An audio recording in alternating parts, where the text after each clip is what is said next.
اللهم صل وسلم وبارك على سيدنا محمد وعلى آله وأصحابه أجمعين. يا صباح الفل والورد والياسمين، صباح النظافة. تعالوا يلا نشوف الروتين بتاع النهاردة ايه. الركنة بتاعتي زي ما انتوا شايفين كده متبهدلة وزي النيلة خالص، بس مين هننضفها وهنخليها زي الفل. بصراحة سلوى كانت جابت الغسالة أو المكنسة بتاعت السجاد دي، استعملت بتاعتها وانا بتاعتي كنت جايباها في التخفيضات، وبصراحة ما استعملتهاش. قالت لي بصراحة أنا جربتها وغسلت بيها الكنب والركنة عندي، خلتها زي الفل. قلت يلا يا بت قومي كده صلي على الرسول عليه أفضل الصلاة والسلام، ونضفي الركن بتاعتك والكنبة وخليهم يرجعوا زي الفل.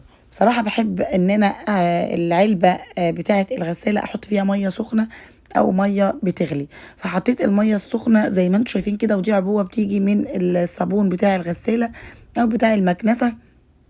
دي عبوة بسيطة جدا، وانت بالتالي بتشتري بقى العبوة اللي انت عايزاها.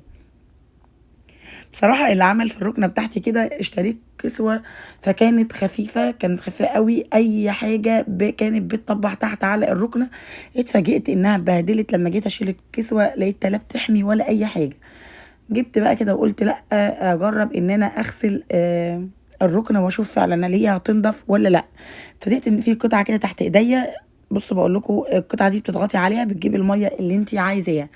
ابتديت ان انا كده ارش في المكان اللي عايزاه، ممكن ترشي القطعه كلها وتبتدي تاني ترجعي ان انت تغسلي واحده واحده. ده كده ان انت تفركي او تدعكي في اتجاه واحد بحيث انها تنضف معاكي. اعتقد ان انتوا شايفين ان في فرق من اول ما اشتغلت على طول. بصراحه في فرق، نضفتها لي وخليتها لي فعلا زي الفل. كل ما احتاج ميه انا بضغط على الزرار، هي بتنزل لي ميه بالمسحوق او بالصابون بتاعها.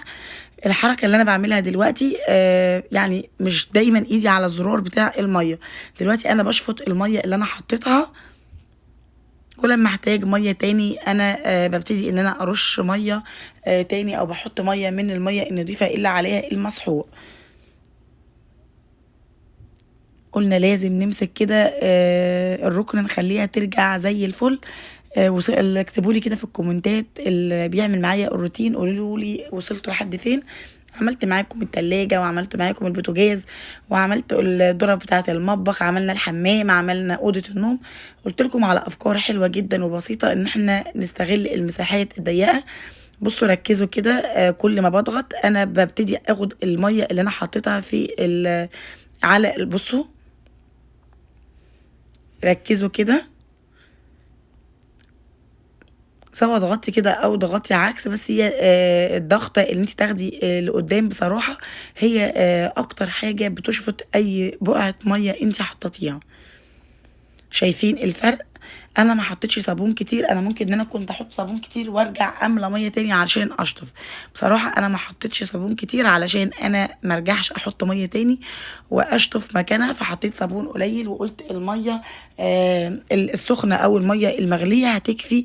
بصراحه كان نفسي اسيب الريحه بتاعت اللي بتبقى المعترة اللي جوه الصابون. فاللي حابب ان هو يملى ميه تاني ويشطف تاني مفيش اي مشكله، بس انا عارفه ان هي ما كانتش مرغيه معايا وكانت زي الفل، والصابون مش مجلد فيها ولا حاجه، بس كانت حلوه بصراحه. بصوا اضغطوا بقى كده بالاتجاه ده بتشفطي اي ميه انتي دخلتيها. كده نطفت معايا هي وبقت زي الفل. هبتدي ان انا اركنها. البقعه اللي هناك دي الوان ما بتطلعش، مش بقعه ولا حاجه. بصوا بقول لكم ان انا كل ما بضغط هي بتاخد الميه وتنزلها لي تحت. الميه النظيفه في مكان والميه اللي مش نظيفه في مكان تاني. ابتدي بقى كده ان انا اعمل المساند بنفس الفكره برضو. لو انت بقى عندك بقعه شديده ومش راضيه تطلع معاكي، تقدري تجيبي شاوت او تجيبي اي حاجه من اللي هي بتزيل البقع، وتبتدي ان انت تحطيها على الفرش. ممكن تعملي خلطه حلوه جدا، ملح ليمون على كربونات وعلى شويه صابون، وتبتدي ان انت تحطيهم على الركنه بتاعتك وترشي وتغسلي، والله هتبقى زي الفل. بصوا مجرد بس ما بنضغط هي بتبتدي ان هي تنضف معايا. هتقولوا لي ان هي بتنشف على طول، اقول لكم لا، انا بسيبها ممكن اغسل يعني في الوقت ده. انا كانت الساعه حوالي 9 10 بالليل، غسلتها وسبتها، يعني حطيتها كده على الركنه وسبتها لتاني يوم الصبح. الجو طلع حلو معايا، خرجتها شويه في البلكونه هوتها فكانت نشفت وزي الفل. ولو ما خرجتهاش في البلكونه التكييف برضو عنده القدره ان هو ينشفها لك في خلال ساعتين 3 بالكتير. فانا بحب ان انا اهويها برضو لو الجو حلو، ببتدي ان انا اخرجها بره في البلكونه وكده. غسالة السجاد دي طبعا موجودة في مصر. يعني أنا شايفة إن هي حاجة كويسة مهمة في البيت للعرايس بالذات. العرايس اللي بتروح تانية تشتري في حلل وتشتري في اطباق وتشتري في حاجات تركنها في النيش ملهاش أي لازمة، وتشتري حاجات ملهاش أي لازمة في المطبخ. ليه ما تستعملوه؟ ما تجيبوش حاجات على قدكم وتجيبوا الحاجات اللي زي كده. معلش، طقم الصيني شوفوا معدي دلوقتي بيتهيألي، يعني لو هتجيبي طقم كويس جدا ممكن يجيب له 8000 على ما اعتقد. مش عارفه كلامي صح ولا لا، اكتبوا لي في الكومنتات لو انتوا عارفين اسعار اللطقم الصيني والحاجات دي ولا لا. ممكن نشتري غساله او مكنسه للسجاد. غسالة السجاد عامة بتمن طقم صيني ملوش أي لازمة. انتي ممكن تجيبيه تحطيه في النيش، مش هتستعمليه اصلا لو فضل عندك العمر كله. فليه ما نستبدلش العرايس وكده؟ ليه ما يستبدلوش الحاجات اللي ملهاش لازمه بحاجه زي كده؟ يعني بصراحه انا ده وجهه نظري. قطعه المكان ده كان بصراحه متبهدل خالص. ابتديت ان انا جبت الشوت كده وقلت برضو زياده في التاكيد ان انا ممكن ارش عليه شويه، مع ان انا عارفه ان هي كانت هتنضفه من غير الشوت. بس قلت مش مشكله عشان تبقى بتبرق كده معايا. فهرجع لموضوعي تاني، ليه ما نجيبش حاجه زي كده بديله لكتر المواعين وكتر الحلل، كتر اللطقم اللي بتروحوا تشتروها ملهاش اي لازمه تتركن في ظرف المطبخ ولا تتحط تحت السرير. حرام لما تجيبوا حاجه انتوا تستعملوها. حاجه زي الغساله بتاعت السجاد، حاجه زي كده هاتوها بديله لطقم صيني مثلا. هاتي في اطقم صيني صغيره، ممكن تجيبي اللي هو نص طقم بيبقى برضو موجود، وتشتري حاجه زي كده هتنفعك كمان. يعني ده رأيي، قولوا لي رأيي صح ولا لأ. بس بصراحة ان دي حاجة كويسة جدا جدا. اصل انا عارفة الستات اليومين دول يحبوا يجيبوا العزال ويحطوه في العربية ويتفشخروا بقى بالخمس 6 عربيات وبال8 عربيات. لا، هاتي حاجة زي كده تريح بنتك، حاجة هتستعملها، حاجة عملية، حاجة هتوفر عليكي. لو انت بتخرجي سجادك تغسليه بره هتضطري ان انت ما تعمليش الحركة دي. شايفين المية عاملة ازاي؟ المية كانت زي ما انتم شايفين كده روبة بمعنى اصح. يعني انا بقيت مصدومة ان هي تجيب كل ده. انا اول مرة اغسل الركنة في حياتي. اول مرة اغسل الركنة دي، بقى عندي بقالها 4 سنين انا اول مرة اغسلها. انا كنت محافظة عليها خالص لحد ما جبت الركنة، لحد ما جبت الكسوة هي اللي بهدلتها لي بصراحة. بقول لكم انا حطيتها كده تتهوى لتاني يوم. وتعالوا بقى نعمل الكنبة دي برضو كانت متبهدلة خالص. هبتدي اغسلها برضو بنفس ما عملت الركنة بالظبط. يعني حاجة زي غسالة السجاد دي مهمة جدا جدا. استبدلوها العرايس الحلوين، استبدلوها في جهازكم. هتنفعكم بصراحة لو انتي بتدرسي، لو انتي بتشتغلي هتريحك كتير جدا جدا. جربوا الفكرة دي هتعجبكم، بدل ما نقعد نشتري في حلل. زي ما قلت لكم جربوا واشتروها هتريحكم كتير بصراحة.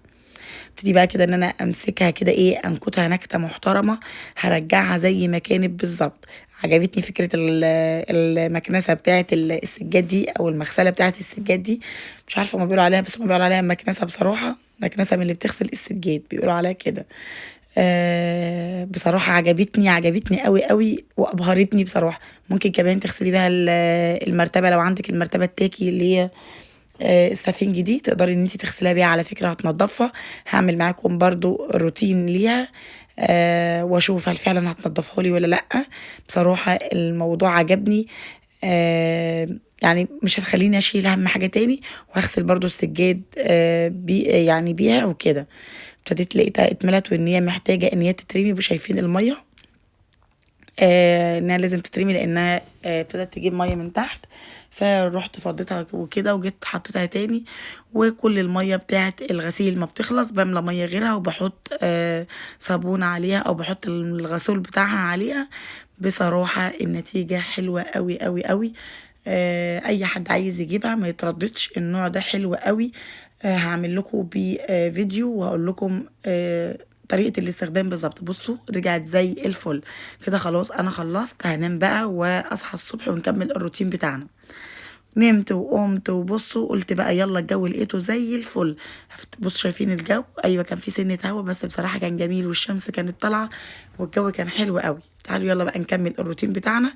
نركن كده الترابيزة بتاعتنا على جنب علشان نخرج الفرش الركنة بتاعي، نخرجه بره كده يتهوى في الجو الجميل. الجو كان حلو قوي قوي في اليوم ده. لو كنت هين عليا امسك حيطان الشقة نفسه يعني اغسلها كنت غسلتها. ابتدي بقى كده ان انا اركنهم في ارضيه البلكونه يتهووا ياخدوا الشمس الجميله وريحه الجو. في الوقت ده ما كانش ليه ريحه بصراحه، لاني في الشتاء يا جماعه لو احنا خرجنا اي حاجه في البلكونه احنا نفسنا لو خرجنا او ابنك راجع من المدرسه تشموا ريحه يعني زفاره كده في الجو من الرطوبه وكده. بتشموا ريحه الرطوبه دي بتبقى عامله زي ريحه الزفاره بالظبط لو ما فيش شمس. فانا استغليت ان الشمس كانت طالعه بصراحه وقلت لا بالعكس الفرش هيدخل ريحته اجمل واحلى كمان. الجو ده كان عايز رنجة وسردين والواحد يقعد كده يضرب بقى وياكل رنجة وسردين لما يقول بس مش مشكلة، النظافة اهم من الاكل. هيجي وقت كتير حلو ان شاء الله الواحد يبقى نقعد كده في البلكونة وناكل في الشمس الحلوة دي. هبتدي بقى كده ان انا انضف الركنة بتاعتي علشان لما الفرش ينشف معايا ابتدي ان انا ادخله. عامه كان يعتبر كان نشف اصلا بس انا قلت اخرج ان انا اهوي وكده. جبت بقى المكنسه وشلت طبعا الركنه وهكنس تحت منها. قلت بقى طالما نظافه بنظافه شيلي يا بنت الركنه كده ونضفي تحت منها بالمره. بس بحب ان انا اجيب المقشه ومكان الفوم اللي انا حاطاه. الفوم ده زي ما قلت لكم قبل كده ان هو بيحمي اي حاجه من عند الجيران بقى صراصير فيران اي حاجه بتيجي ما انتش بتبقي ضامنه نظافه الجيران اللي حواليكي. وعامه هي بتيجي بنظافه او من غير نظافه بس احنا بنقول امان وخلاص بحيث ما فيش حاجه تخش شقتي وتفضل انا محافظه عليها وكده.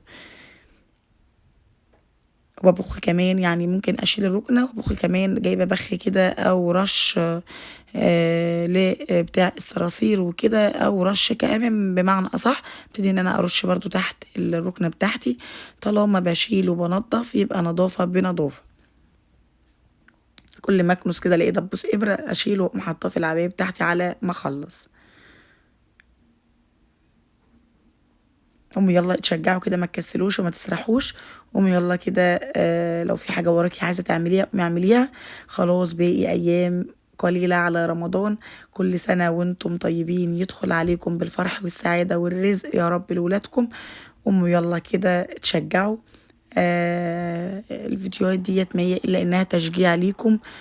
شكرا لأي حد بيخش وبيكتب لي كومنتات وشكرا برضو للي بيدخل وبيكتب لي كومنتات وبيزعلني في الكومنتات. والله انا برضو بقبل الكومنتات بتاعتكم. بس اتمنى لما تيجوا وتكتبوا كومنت تبقوا فعلا سمعتوا الفيديو. بلاش تخشوا تعلقوا على يعني انا ملاحظه كده ان ممكن يكون حد اصلا ما سمعش الفيديو مجرد ان لقى تعليق مش كويس ان انتوا بتخشوا وتعلقوا نفس التعليق وخلاص. اتمنى ان انتوا قبل ما تعلقوا التعليق تكونوا سمعتوا الفيديو. قولوا رايكم تفهموني وتفهموا انا اقصد ايه. بلاش تخشوا تهاجموا على تعليق غيركم. الكلمه الطيبه صدقه. بلاش نزعل بعض في الايام المفترجه دي. انا مش هخسر حاجه بصراحه يعني حتى لو دخلتوا او شتمتوا او قلتوا اي كلمه والله انا ما هزعل منكم. بس مقصد كلامي بلاش نزعل بعض. اجبروا الخاطر. لو مش هتعرفوا تجبروه ما تكسروش خاطر حد.